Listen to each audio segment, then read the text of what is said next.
Ayahku adalah supir antar kota provinsi, sehingga ia sering tidak di rumah. Apalagi ternyata ayahku punya istri muda di kota lain. Ibuku sendiri hanyalah ibu rumah tangga. Aku adalah anak tunggal, nama samaranku Vito. Ibuku melahirkan aku ketika beliau berusia 20 tahun. Sekitar tahun kelahiranku itu, ternyata ayahku menikahi gadis di kampungnya yang berusia 18 tahun. Kisahku yang kuceritakan ini terjadi karena kedekatan antara aku dan ibuku. Berhubung aku anak tunggal, waktu kecil aku sering tidur ditemenin ibu. Apalagi ayah jarang di rumah. Kami tinggal di kontrakan satu pintu, kamar tidur cuma satu. Bila ayah ada, maka aku akan tidur di matras di samping tempat tidur, bahkan terkadang di ruang tamu depan. Aku sendiri anak yang normal pada mulanya. Ibuku bila di rumah selalu pakai dastuar dengan model 2 tali. Biasalah, namanya juga ibu rumah tangga. Dan suatu saat ketika aku tidur siang, aku yang belum tidur, tak sengaja memperhatikan ibu, dan merasa tiba-tiba kagum. Matanya sedikit sipit, tapi hidungnya mancung. Sehingga bila dinilai secara keseluruhan, orang bisa bilang bahwa wajah ibuku bernilai 8. Yang menjadi kelebihan ibu, selalu baik dan perhatian. Posturnya itu, dikarenakan dia suka senam dan fitness, mungkin orang-orang banyak yang tidak tahu bahwa ibu itu sebenarnya mempunyai sebuah anugerah yang sangat spesial. Sore itu ketika aku bangun, ibu sudah tidak ada, maka aku kemudian bangun dan melanjutkan aktivitas sore seperti mandi dan belajar.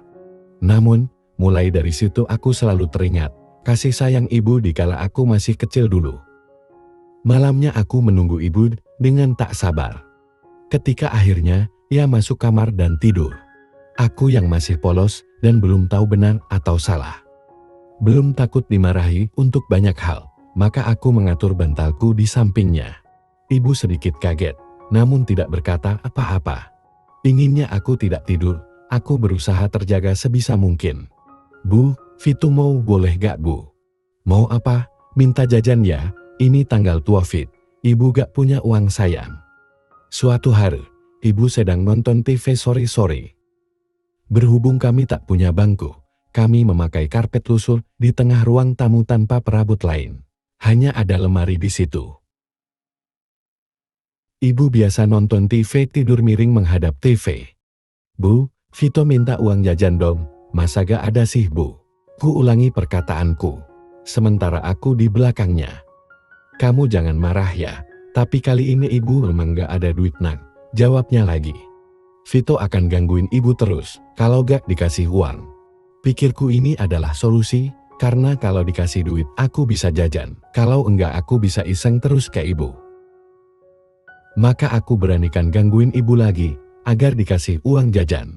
Gituin aja sampai bosan, ibu emang gak punya duit.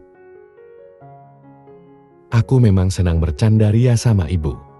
Ibu gak sayang Vito ya, minta uang jajan dikit aja gak dikasih, kataku. Bukan gak sayang nak, ibu memang lagi gak ada duit, ini juga masih tanggal tua kan. Mulai saat itu, tiap nonton TV, aku biasa bercanda sama ibuku. Walaupun cuma ada 2 orang di rumah ini, tapi suasana rumah tidak sapi-sapi amat. Pernah ibu ingin memberikan duit kepadaku untuk jajan. Namun aku bilang aku gak butuh jajan dan duitnya lebih baik disimpan saja. Sampai saat itu, aku selalu gangguin ibu ketika kami tidur siang atau sore dan juga waktu ibu menonton TV. Yang membuatku bahagia adalah ibu tidak pernah berubah sikap terhadapku. Tidak ada larangan dari mulutnya keluar, seakan apa yang aku lakuin itu adalah hal yang biasa saja, yang tak perlu dibahas. Aku pun makin menyayangi ibuku. Pertama kali aku memberanikan diri adalah ketika ia menjahit di ruang tamu yang tanpa kursi itu. Kami sudah makan malam dan menonton TV.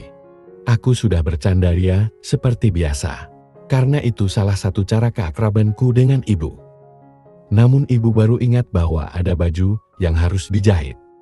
Maka ibu mengambil kotak jahit dan baju yang dimaksud untuk kembali ke ruang tamu untuk menjahit sambil menonton TV. Ibu bersimpuh di depan meja kecil yang ada di tengah ruang tamu. Namun malam itu, aku memberanikan diri untuk duduk di samping ibu. Dan sambil niat bercanda, agar suasana rumah tidak sepi. "Awas Don, ibu lagi jahit baju nih," kata ibu. "Akhir-akhir ini, kamu kok aneh gitu nak," kata ibu dengan sedikit kaget. Aku menunggu perkataan ibu selanjutnya, pikirku ia pasti marah. Tapi tidak ada lanjutan dari mulutnya. "Ibu perhatiin akhir-akhir ini, kamu seneng banget ya gangguin ibu, dasar anak ibu nih." Enggak bu, Vito cuma bercanda aja kok." "Kamu ada-ada saja tingkahnya," kata ibu dan kemudian kembali terdiam. Aku sedang bingung, apakah ibu marah atau tidak padaku. Bila marah, nada suara ibu biasanya tinggi, tapi tadi tidak. Maka aku punya inisiatif pada ibu. "Boleh Vito bantu pijitin pundak ibu gak, biar ibu tidak capek?" Kali ini ibu terdiam. Aku sebenarnya saat itu heran, kenapa ibu tidak marah. Namun aku menjadi bahagia, karena ibu tidak pernah melarang aku. Aku baru mengetahui bahwa sebenarnya saat aku kelas 2 ibu sedang merasa sedih. Karena ayah ketahuan punya istri muda di kampung. Ibu saat itu merasa tertekan dan merasa bahwa dirinya jelek. Karena ayahku berpaling pada wanita lain. Maka dari itulah, ketika aku mulai iseng dan bercanda ke ibu secara terang-terangan, ibu menjadi terhibur. Perhatianku kepada ibu itu membuat ia mendapatkan kepercayaan dirinya kembali. Bahwa masih ada seseorang yang baik dengan ibu. Semenjak saat itu, aku akan selalu berusaha menghilangkan kesedihannya. Tiap pagi, aku bangun, mandi, sarapan, dan berangkat sekolah. Kadang tidak ada kesempatan menghibur ibu, karena ia sibuk di dapur dan aku tak mau mengganggu. Namun tiap berangkat pergi, aku selalu pamit. Pulang sekolah biasanya ibu sedang menonton TV. Seperti biasanya aku menyapanya, kemudian cuci muka dan ganti baju. Lalu aku akan tiduran di belakang ibu seperti biasa, dan ngobrol sama ibu, terus sampai aku terlelap tidur. Sorenya aku bangun dan mengerjakan PR. Berhubung ibu suka marah kalau aku tidak belajar. Bila sudah selesai, aku akan mendekati ibu apapun yang sedang ia kerjakan. Apakah ia sedang membaca, menjahit ataupun menonton TV ketika itu. Tingkahku makin tak ganah saja. Aku bahkan tandain ibu sampai tertawa terbahak-bahak. Ibu sengaja duduk menonton TV bersandarkan dinding dengan duduk menghadap ke TV. "Apaan sih kamu nak?" tanya ibu seketika. Aku pura-pura tidak mendengar. Sambil ketawa aku meneruskan kegiatanku itu dan ibu tidak berkata apa-apa lagi. Akhirnya keesokan harinya ibu kembali beraktivitas seperti biasa dan membiarkan aku usil dan bercanda ria. Setahun sekali kami akan pergi ke kampung ibu. Terkadang ayah menyusul, namun cuma sebentar. Dengan alasan pekerjaan yang tidak bisa ditinggal. Padahal sih sebenarnya dia memang lebih betah tinggal di tempat istri mudanya itu. Dalam perjalanan ke kampung ibu, aku selalu jadi sandaran ibu. Layaknya anak yang penyayang. Maka dari itu, aku sedikit sebat bila harus ke kampung ibu.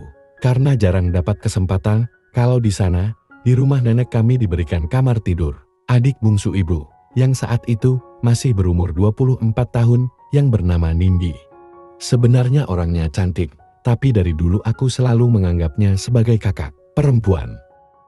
Kamar Mbak Nindi hanya berpintukan kain, sehingga aku hanya boleh temenin ibu ketika sudah malam saja. Namun, ada kejadian tak mengenakan suatu ketika.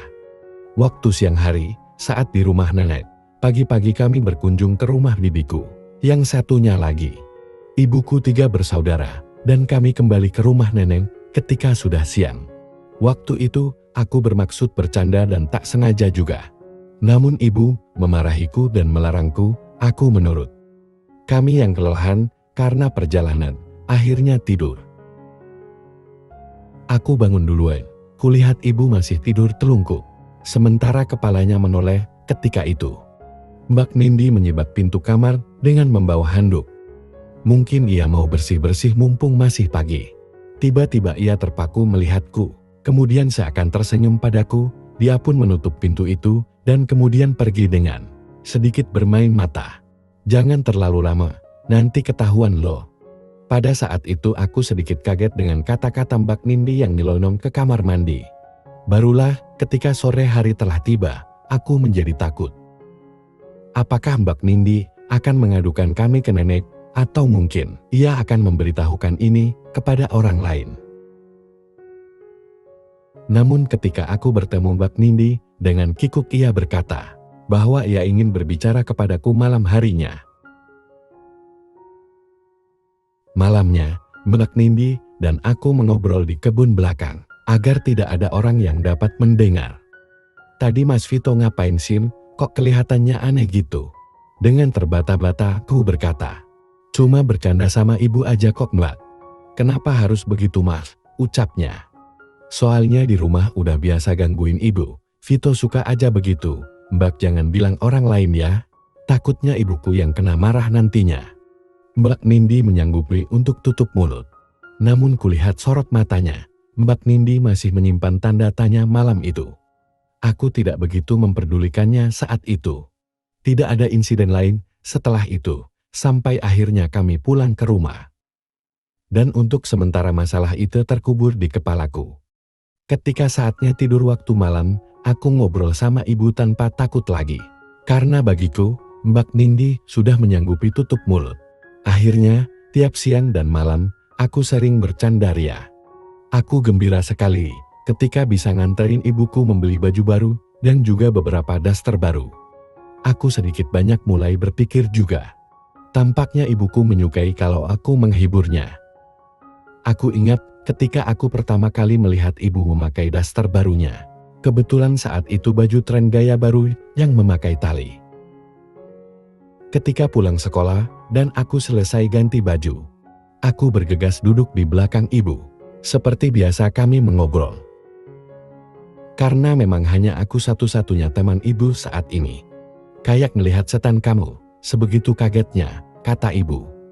Beberapa saat aku juga ikut nonton TV, ibu telah kembali asik menonton TV dengan berbaring miring. Tangan kanannya bebas bergerak, tapi saat ini memegang remote TV. Kamu kenapa Vito? Gak apa-apa kok Bu, Vito lagi serius nonton TV juga kok. Aku melongo melihat penampakan ibu, namun tampak mata ibu asik dengan acara di TV. Dari situ aku menyimpulkan bahwa ibu tidak akan marah kalau aku ikut nonton TV dengan duduk di belakangnya. Vito, kamu bisa mijitin ibu gak?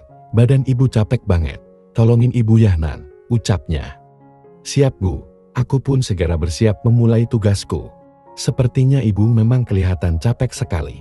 Aku pun segera pijat-pijat saja. Entah Nan apa gak pijatanku, aku juga kurang tahu. Tapi kelihatannya ibu nyaman dengan pinitanku. Begitu juga dengan tanganku. Enak Fit, terapi pijitmu, rasanya nyaman sekali. Bikin sakit pinggang ibu berangsur menghilang, ucap ibu. Bu, maaf Vito gak sengaja tadi. Aku sempat kaget dan takut dimarahi ibu. Namun karena ia masih terdiam, aku coba berkata lagi. Bu, ada yang menghalangi terapi pijatnya nih. Gimana kalau Vito singkirkan saja Bu? Ibu tak menjawab perkataanku, tapi kulihat ibu menganggukkan sedikit kepalanya. Vito sebelah situ yang lama sedikit. Ibu benar-benar kecapean habis perjalanan kemarin. Nanti ibu bakal kasih kamu uang jajan. Kalau pijatanmu bisa menghilangkan kecapean ibu. Siap Bu, gak usah dikasih uang jajan, juga gak apa-apa kok. Vito ikhlas mijitin ibu. Tanpa menunggu lama dan sedikit ragu, aku segera melanjutkan tugasku. Wajar juga bagiku. Seorang anak membantu ibunya seperti ini. Selanjutnya sambil kembali ku terapi pijat kaki ibu. Tak lupa candaan dan obrolan seperti biasanya ku lakukan. Namun tiba-tiba aku sedikit aneh. Entah apa yang sedang terpikirkan dalam benakku. Dengan mengikuti hatiku, aku pun memberanikan diri. Sehingga membuat ibu sedikit berdehan. Pelan-pelan aja terapi pijatnya Nan. Jangan buru-buru gitu. Ibu sudah gak ada tugas kok. Hari ini ibu tinggal masak aja buat nanti sore. Karena tidak ada larangan dari ibuku. Artinya ibu menyetujui. Apalagi kebahagiaan ibu adalah penyemangat juga bagiku. Hal itu membuat diriku semakin giat menjalankan tugas ini. Vito, Terapi pijatmu benar-benar nyaman, ibu sangat menyukainya, berkat pijatanmu. Capek dan lesu ibu benar-benar lenyap, sahut ibu. Masak gara-gara itu bu, kataku sedikit ingin. Ih, kamu kok gak percaya sih, ucap ibu dengan sedikit tertawa. Selang beberapa saat, seperti ibu sudah mendapatkan apa yang dia impikan. Mungkin berkat terapi pijitku yang tulus itu. Sudah belum, terapinya fit? Tiba-tiba ibu menanyakan, apakah masih mau terus atau tidak? Dan tentu saja, aku tidak akan mengecewakan ibu. Kalau masih kurang, Vito siap kok bu. Sambil tersenyum ibu berkata, ibu mau bersih-bersih rumah dulu ya, dan juga ibu mau masak buat makan nanti sore. Yar, nanti aja masaknya, baru jam segini bu. Lal, emangnya kenapa sayang? Jawabnya. Biar nanti Vito bantu ibu memasak. Ah yang benar Fit, ucap ibuku. Ibu kemudian bangkit dan pergi ke dapur untuk menyiapkan makanan. Ternyata ibu sangat pengertian padaku, namun sepanjang makan malam itu, aku tidak berani bercanda ke ibu. Namun ibu seperti tidak ada masalah, dan bertingkah biasa saja. Malamnya seperti biasa, menonton TV sambil tiduran dan makan cemilan. Aku sempat meminta lebih dari itu kepada ibu, tapi ibu malah berkata, nak itu tidak baik, dan jangan sampai terjadi di antara kita berdua. Dan jujur ibu juga merasa nyaman, tapi ibu berpikir itu adalah tindakan yang dilarang. Kalau hanya sebatas begini, kamu boleh-boleh saja, ibu tidak akan melarangnya kok. Tapi jangan sampai ke tindakan yang terlarang itu, ibu akan sangat marah padamu. Begitulah kata-kata ibu, saat aku meminta pada ibu. Jujur aku merasa kecewa juga, tapi setelah aku pikir-pikir, memang benar adanya kata ibu, bahwa semua permintaanku itu tidak baik dan tidak benar. Maka dari itu aku turuti kemauan ibu. Dan semenjak itu, aku berusaha menjaga sikap dan bercanda ria hanya sewajarnya saja. Demikianlah kisahku yang tak seberapa ini, semoga teman-teman terhibur ya. Terima kasih.